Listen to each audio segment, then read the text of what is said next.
UFC 323 Merab Dvalishvili versus Peter Yan 2 is taking place this Saturday in Las Vegas T-Mobile Arena. And for this video, I will be doing quick predictions and small breakdowns on the card. So for the ones that don't know, this will be the last pay-per-view for the UFC on the ESPN application, as they will be moving to Paramount Plus. But anyways, looking at this card, I think this is an amazing card to end off the year, especially the whole pay-per-view as well. There really isn't big names for the casuals on this fight card besides Merab and Pantoja, but all these matchups are amazing. And I'm looking at these certain fights on this card, and it looks like it might be an underdog type of night. You have fighters like Moreno as an underdog. You have McKinney, Cejudo, Manuel Torres, Nazim, and Ibo Aslan, and let alone Peter Yan. A part of me feels like there will be a lot of upsets on this card just because of how many underdogs there is that are really good. But anyways, starting off the card with the early prelims, the Ultimate Fighter winner, Marion Santos versus Naimov. Naimov is coming off a win against Bodan Grad on the Jamal Hill versus Roundtree Fight Night card. And in that fight, Naimov showed a lot of good striking. And in the first round, he landed a nasty spinning hook kick. But a fight against Marion Santos will be a difficult task for Naimov, only because Marion Santos has amazing striking with knockout power. And in his last fight against Sadiq Yusuf, he showed how good his striking is. And looking at this fight, Naimov's best chance to win this fight is to just take down Marion Santos. Because if this fight becomes a striking match, then it will be over for Naimov. But I do think Marion Santos is going to stop all the takedowns that Naimov tries to get. So if I was to pick on who wins this fight, I would say Marion Santos by decision. Now this next one is going to be a quick one. We'll make it nice and short, okay guys? We have Abdul Malik versus Tricoli. Tricoli is a literal punching bag. He's just there to get knocked out by all the fighters. So give me Abdul Malik to knock out Tricoli in the first round. Now this next one is going to be a banger. We have, I believe you pronounce it, Iwu versus Ibo Aslan. I just know somebody in this fight is going to get knocked the hell out. But Iwu is coming off a nasty knockout win in the Contender Series a couple months ago. So this will be his official first fight in the UFC. And it's a tough challenge. But Ibo Aslan is coming off 2 losses. And it's really a must-win situation for Ibo. I truly feel like Ibo Aslan will get the win, but if Iwu catches him with the Polish power, Ibo Aslan's night will be ending early. But if I was to bet on this fight, I would just bet for this fight not to go to the judges because someone is getting knocked out. But if I was to pick between these two guys, I'm going to go with Ibo Aslan to win by knockout. Now for the next one, we have the return of Jalen Turner, and he will be facing Edson Barbosa. I think Jalen Turner is a very good fighter. I'm glad he's coming back from retirement. I think this is the break he needed to lock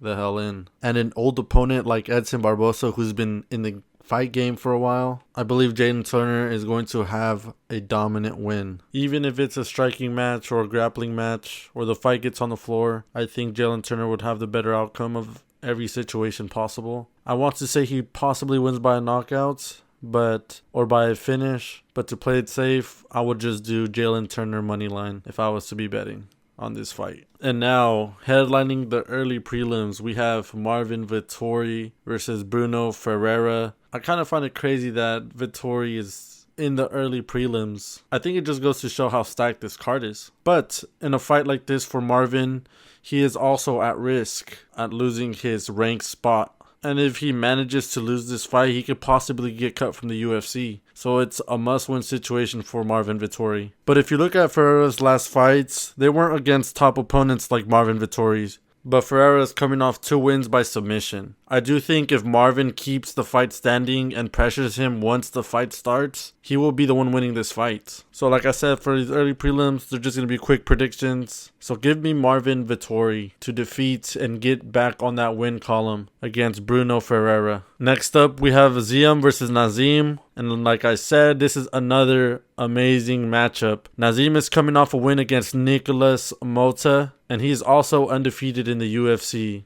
with 1 draw against Slava Claus. And then on the other side, you have Ziem, who's also on a 5-fight winning streak. And like I said, this is another fight that could end in a finish as well. You have Ziem, who's really known for his striking. But with Nazim, he's all around. He could take the fight anywhere. I could definitely see Nazim apply pressure from when the fight starts. I do see him closing the distance very quickly. And if he manages to stun Ziem in any type of way, then he will take this fight to the floor. And I could definitely see Nazim hurt him on the floor as well, like really bad. And we have to keep in mind that Ziem has lost his last fight by submission. So I could definitely see Nazim take Ziem to the floor and pull out a submission win. So give me Nazim to defeat Ziem. Next fight is Terrence McKinney versus Chris Duncan. Chris Duncan is on a 3-fight winning streak right now. As for McKinney, he is on a 2-fight winning streak right now. But when I look at this fight, the only way we have ever seen McKinney have any success in fights is by an early finish. I think the longer the fight goes, Chris Duncan will have a lot of success. So it really just depends on how this fight starts. I truly do want to say McKinney pulls out the win as an underdog, but if he does not hurt Duncan early, then it will be a long fight for McKinney. Chris Duncan has shown his ability to keep the fight going even when he gets hurt, but give me Chris Duncan to defeat Terrence McKinney by decision. And now for the main event for the prelims, we have Grant Dawson versus Manuel El Loco Torres. I think in a fight like this, Grant Dawson is going to go for strictly takedowns because honestly, that's all he has. And I really like the Manuel Torres odds on this fight, coming off a knockout win against Drew Dober. This is my prelim lock. You heard it here first. Manuel Torres will be knocking out Grant Dawson. I do think Manuel Torres off the bat is going to just pressure him and create chaos. I definitely do see Manuel catching him with a nasty knee. So for that, give me Manuel Torres to win by knockout. And now for the first fight in the main card, we have Jan Blachowicz versus Bogdan Guskov. Guskov is coming out of a 3-fight knockout winning streak, while Jan is on a 2-fight losing streak with 1 draw. That happened many years ago. Jan's last win was in 2022, so it's been a while. But you have Guskov, who's been active and he's been knocking people out left and right. But not only that, he is the younger fighter in this fight and he's faster. So if I was to pick who wins this fight, it will be Guskov, first round knockout. This next one is another banger. We have the Triple C, Henry Cejudo versus Peyton Talbot. And I'm usually not the biggest fan when a younger fighter, up-and-comer, is going against the old fighter. But since it's Triple C, the 2-time champ,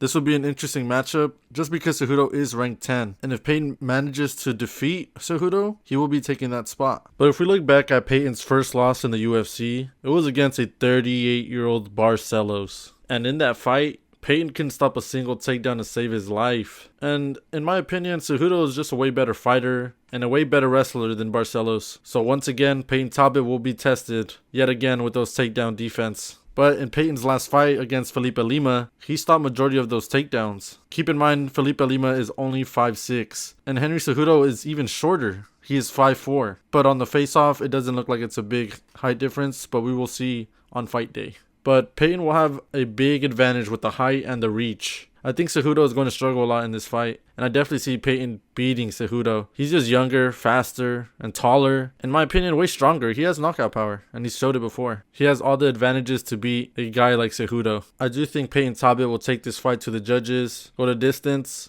because I don't think Cejudo will go out sad with a knockout loss. But if Peyton manages to knock him out, then honestly, I'll be very shook. I don't remember the last time Henry Cejudo's gone dropped. And if he ever did, it was a long time ago. But give me Peyton to stop all the takedown attempts and fight Cejudo from a distance. And hopefully a knockout win for Peyton Talbot. But I would say it goes to the judges. And this next fight is going to be amazing. We have Brandon Moreno versus Tatsuro Taira. And I'm going to keep this one very simple. This is my underdog lock for the main card. So listen up, guys. It will be Brandon Moreno. First of all, the championship experience that he has. While you have a guy like Tatsuro Taira who's only fought 1 time outside the Apex, I think a big stage like this, he is not going to fight the way he usually does. Like, there's no way you're telling me that Tatsuro Taira is going to fight Moreno in front of a sold-out crowd in T-Mobile Arena and beat him? Hell no. Tatsuro Taira's best luck is to take this fight to the floor, but good luck with that because Brandon Moreno is also good on the floor. Moreno is really all around, from the striking, from the grappling, to the takedown defense, and everything. I truly do see Moreno winning this fight. I want to say by decision, but I can guarantee you that he will win that night. And now, finally, for the co-main event, we have Pantoja versus Joshua Van. And everybody thinks that Pantoja is going to easily beat Joshua Van, as he's regarded to one of the best flyweights of all time. And I was just looking through film and everything, and I agree. I think that if Pantoja chooses to strike, then things will get dangerous. But I don't want to say that he's scared of that, because he showed it in numerous fights how good his striking is. But he's a really smart fighter, so he knows that Joshua Van is really good at striking. So again, like we all know, he's going to take this fight to the floor. And I've been listening to a few of Joshua Van's interviews lately. There was one with Ariel Helwani where he says that he literally has no game plan into a fight like this. Although that could be scary, the way it sounds, but he has nothing to lose, really. If everybody's already counting him out, like myself, his best chance is to knock him out early. But I just don't see that happening. I think Pantoja is going to dominate this fight, and he will once again defend his title, making him the best flyweight of all time, possibly. And now, finally, the fight we all have been waiting for. Kinda. It is Merab Dvalishvili versus Petr Yan, the rematch. So the last time Petr Yan and Merab Dvalishvili fought was in March 11th, 2023. And in that fight, we all know what happened. Merab dominated from start to finish, winning by unanimous decision with all three judges scoring 50-45. Like, one of Merab's best performances was that one. And Merab literally went for 49 takedown attempts. 49? That's insane. So that basically just tired out Petr Yan the whole fight. He didn't have a single chance. And if you guys look closely at the end of the fight, you see Petr Yan flinching from Merab when he tries to dap him up after the fight. But the thing is, in this second fight, it's going to be completely different. Although Petr Yan is a big underdog, I wouldn't count him out. I don't think it's going to be an easy fight like the first one. I think if Petr Yan right away goes into that first round and just go for the kill, kind of like a Pantoja Joshua Van type of fight, really similar. I just think that nobody can beat Merab when it comes to the judges. Although Merab dominated in the first fight, I think these odds are very disrespectful for Petr Yan. I get it, 50-45,